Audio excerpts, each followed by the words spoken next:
नमस्कार साथियों, तो कैसे हैं आप लोग? उम्मीद है आप लोग अच्छे होंगे, मस्त होंगे, स्वस्थ होंगे। तो आज जो हम आपको कराने वाले हैं 6 लघुत्तरीय प्रश्न इकोनॉमिक्स के क्लास 12th के, जो कि आपकी परीक्षाओं के लिए काफ़ी ज़्यादा महत्वपूर्ण है। अगर आप इनको कर लेते हैं तो आपको जो है आपके 24 के 24 नंबर पूरे हो जाएँगे। तो आइए बिना देरी के वीडियो को स्टार्ट करते हैं।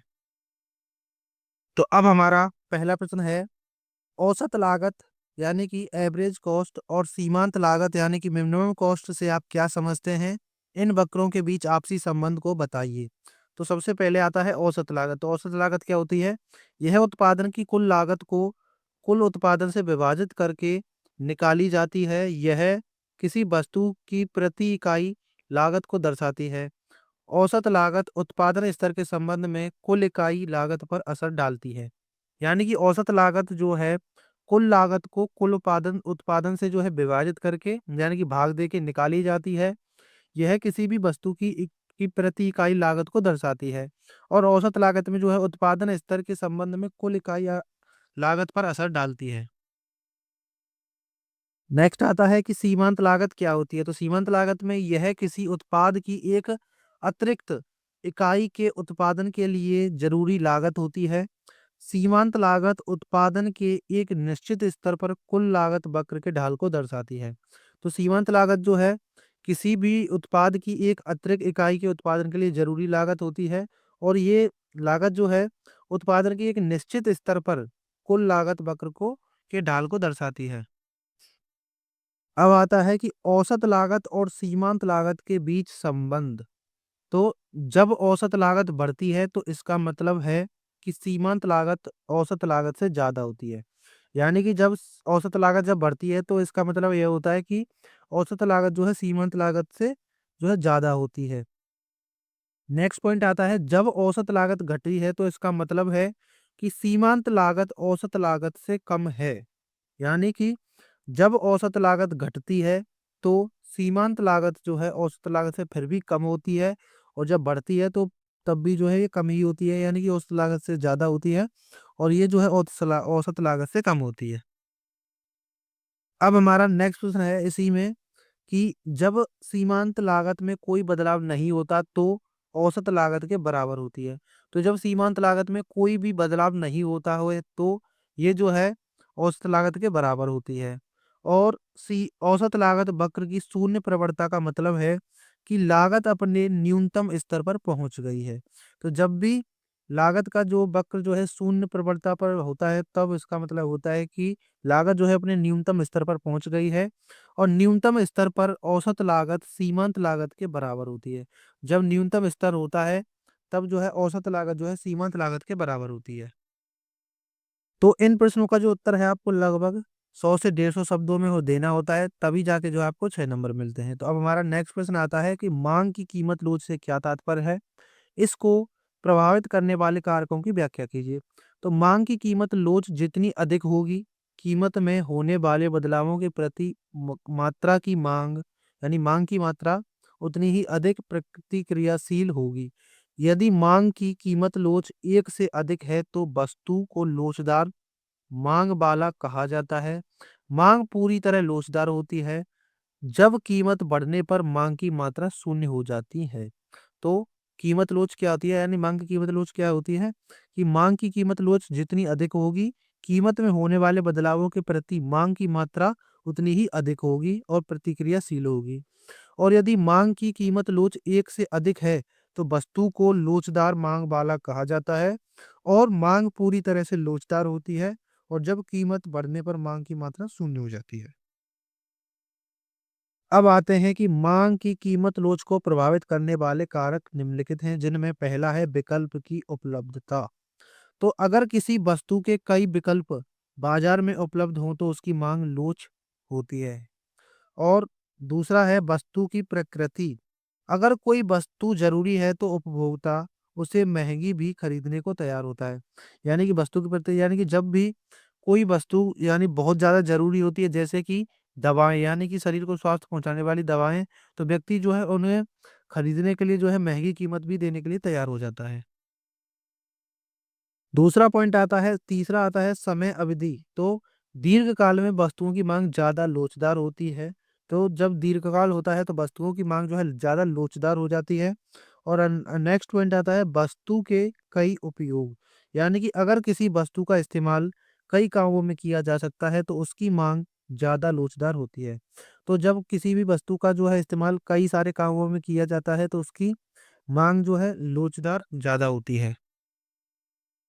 अब नेक्स्ट प्रश्न आता है कि उत्पादन में अल्पकाल और दीर्घकाल में अंतर बताइए। तो उत्पादन में अल्पकाल और दीर्घकाल में अंतर क्या होता है? तो उत्पादन में अल्पकाल और दीर्घकाल में अंतर इस प्रकार है, जिसमें सबसे पहला आता है अल्पकाल।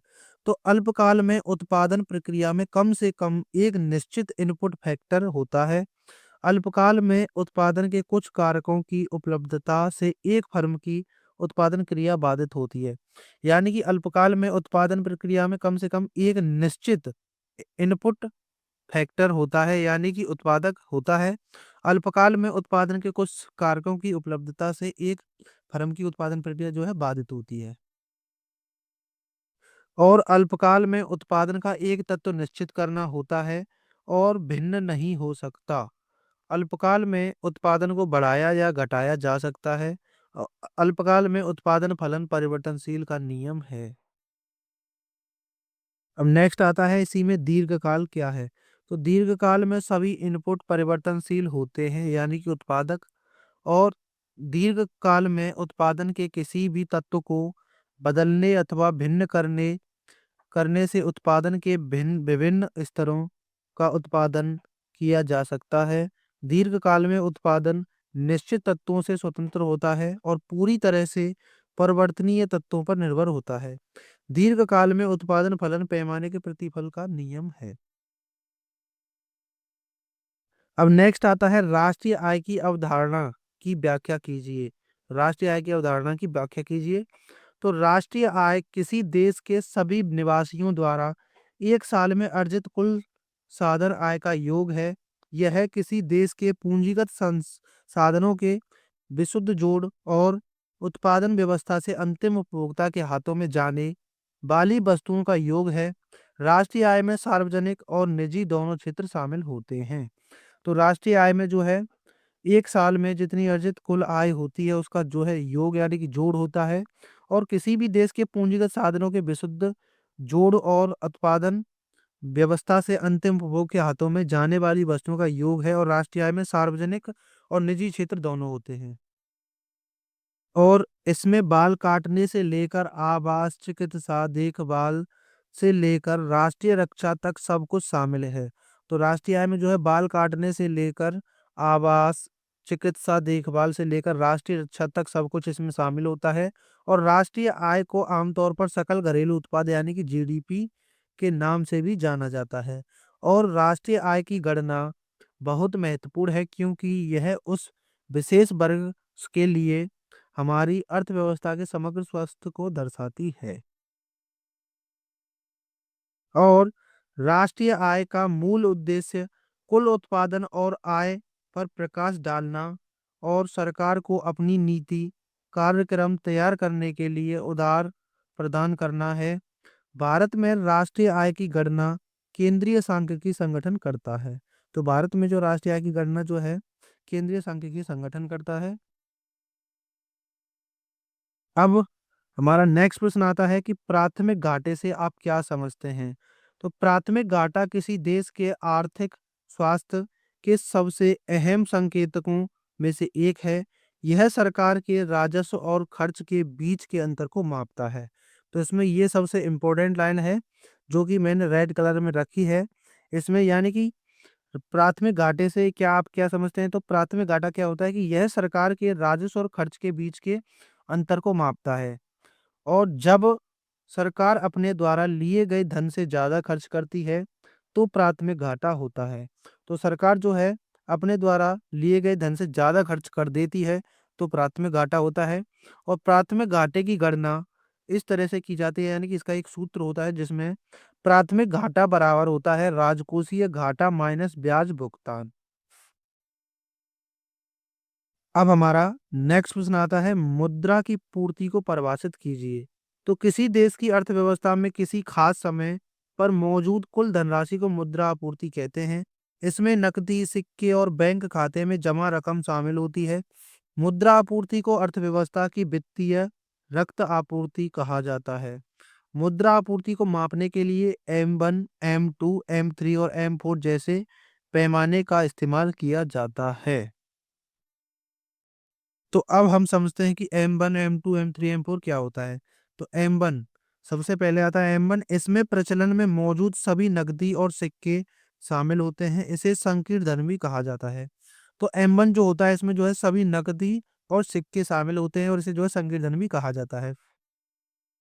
दूसरा आता है M2, तो इसमें M1 के अलावा छोटे मूल्य वर्ग की सावधि और जमा और खुदरा मुद्रा बाजार, म्यूचुअल फंड, शेयर शामिल होते हैं।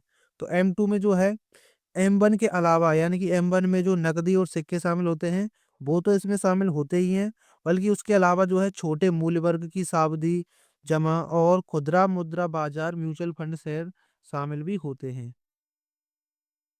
और M3 इसमें M1 के अलावा बैंकिंग प्रणाली के साथ समयावधि यानी कि सावधि जमा शामिल होते हैं, इसे व्यापक मुद्रा माना जाता है। तो M3 जो है इसे व्यापक मुद्रा यानी कि विस्तृत मुद्रा यानी कि बड़ी मुद्रा भी माना जाता है। इसमें जो है M1 के अलावा जो है बैंकिंग प्रणाली के साथ समावधि जमा शामिल होती है और इसे जो है व्यापक मुद्रा यानी कि विस्तृत मुद्रा के नाम से भी जाना जाता है। आपसे जो है ऑब्जेक्टिव क्वेश्चन में पूछा भी जाता है कि विस्तृत मुद्रा कौन सी है, तो वो जो है M3 है। और इसमें अगला पॉइंट आता है M4, तो इसमें M3 के अलावा यानी कि M3 में जो शामिल है M1 और बैंकिंग प्रणाली के साथ समयावधि और व्यापक मुद्रा यानी कि विस्तृत मुद्रा।